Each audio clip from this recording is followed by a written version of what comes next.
أعوذ بالله من الشيطان الرجيم. بسم الله الرحمن الرحيم. كافها يا عين صاد.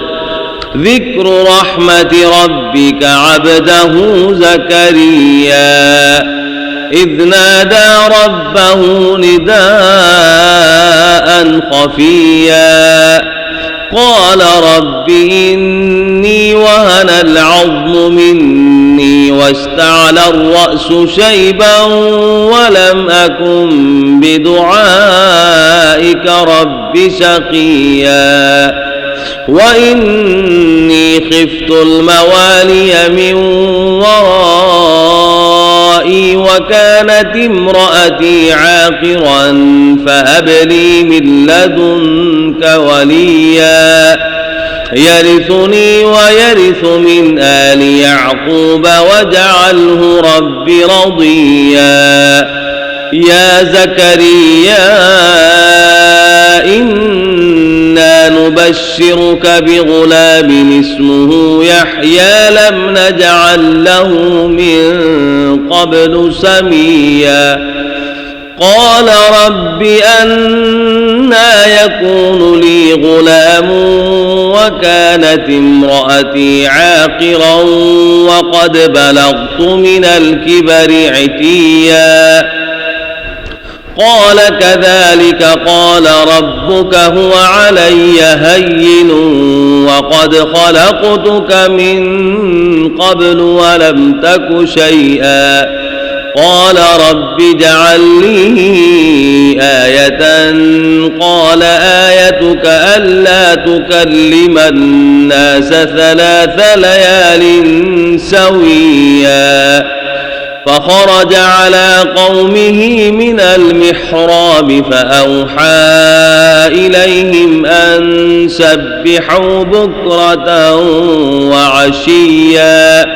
يا يحيى خذ الكتاب بقوة وآتيناه الحكم صبيا وحنانا من لدنا وزكاة وكان تقيا وبرا بوالديه ولم يكن جبارا عصيا. وسلام عليه يوم ولد ويوم يموت ويوم يبعث حيا.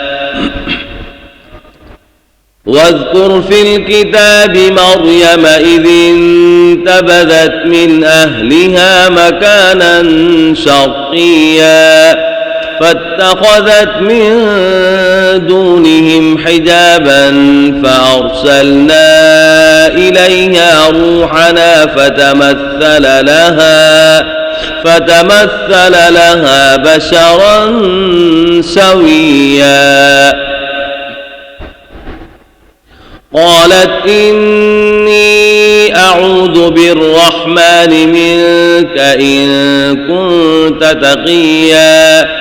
قال إنما أنا رسول ربك لأهب لك غلاما زكيا. قالت أنى يكون لي غلام ولم يمسسني بشر ولم أك بغيا. قال كذلك قال ربك هو علي هين ولنجعله آية للناس ورحمة منا وكان أمرا مقضيا. فحملته فانتبذت به مكانا قصيا فأجاءها المخاض إلى جذع النخلة قالت يا ليتني مت قبل هذا وكنت نسيا منسيا. فناداها من تحتها ألا تحزني قد جعل ربك تحتك سريا وهزي إليك بجذع النخلة تساقط عليك رطبا جنيا فكلي واشربي وقري عينا فإما ترين من البشر أحدا فقولي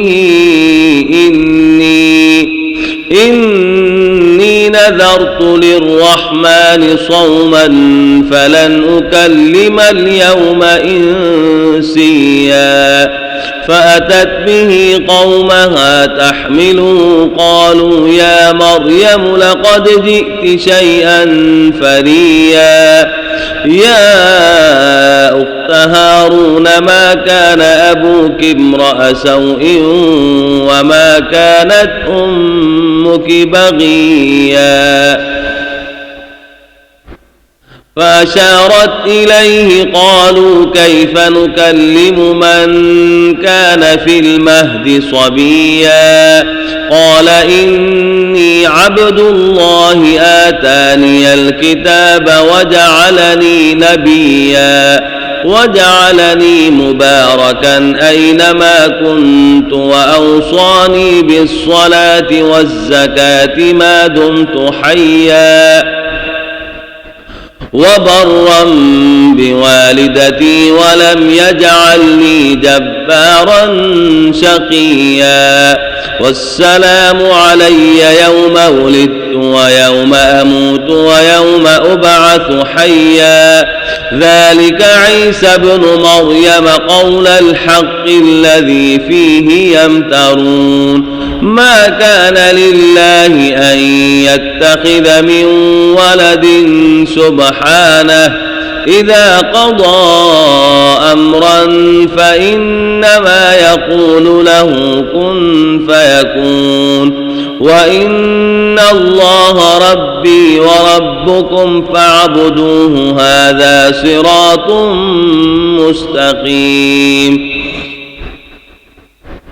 فاختلف الأحزاب من بينهم فويل للذين كفروا من مشهد يوم عظيم أسمع بهم وأبصر يوم يأتوننا لكن الظالمون اليوم في ضلال مبين وأنذرهم يوم الحسرة إذ قضي الأمر وهم في غفلة وهم لا يؤمنون إنا نحن نرث الأرض ومن عليها وإلينا يرجعون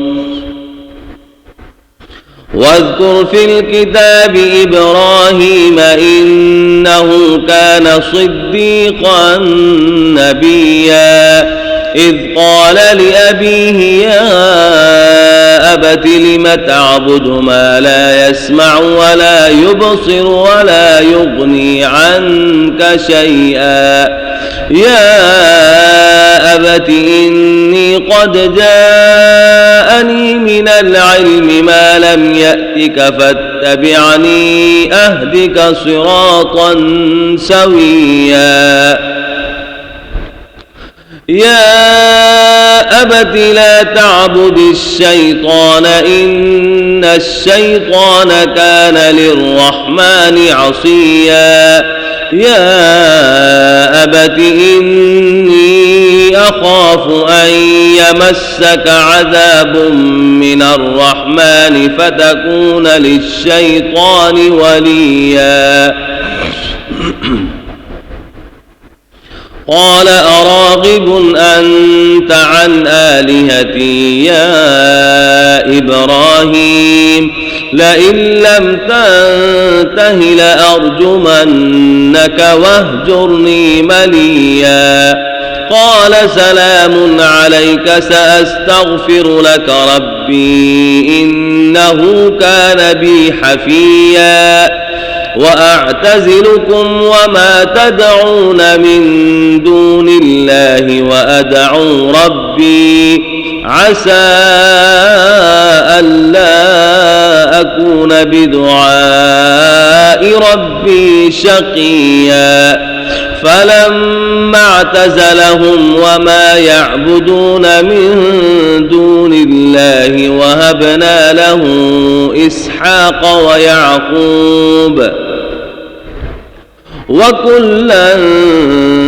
جعلنا نبيا ووهبنا لهم من رحمتنا وجعلنا لهم لسان صدق عليا واذكر في الكتاب موسى إنه كان مخلصا وكان رسولا نبيا وناديناه من جانب الطور الأيمن وقربناه نجيا صدق الله العظيم.